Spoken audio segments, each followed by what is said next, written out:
Selamat pagi Indonesia. Anda menyaksikan seputar Bali terkini pukul 10 WITA bersama saya Pratnya Wiguna. Pemirsa, masih banyak anggota masyarakat menyepelekan masalah sampah. Namun di sisi lain, Dinas Pertamanan dan Kebersihan Kabupaten Buleleng mengakui ketersediaan lahan di setiap desa menjadi masalah tersendiri dalam alokasi lahan untuk membangun TPST.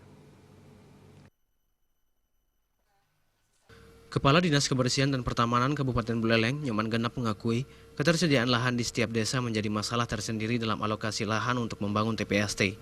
Dengan alokasi dana desa ADD, Kepala Desa diharapkan mampu mengalokasikan lahan untuk membangun TPST.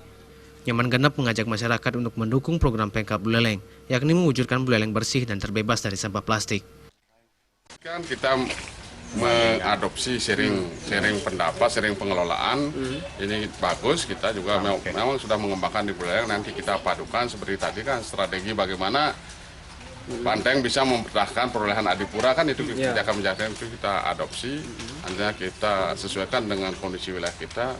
Pastinya setelah Banteng ini bermanfaat untuk menambah kinerja pengelolaan sampah di Buleleng.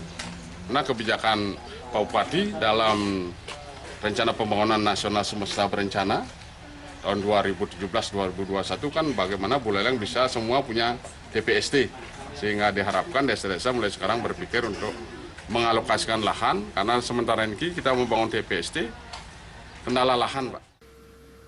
Nyoman Genap mengaku pihaknya rutin berkoordinasi dengan para pemangku kebijakan di tingkat kecamatan dan desa, seperti camat dan kepala desa, serta pengusaha swasta dan sekolah mengenai pengelolaan sampah yang baik. Komang Yuda, Bali TV. Ya, kami akan kembali di seputar Bali terkini 1 jam mendatang. Selamat pagi dan sampai jumpa.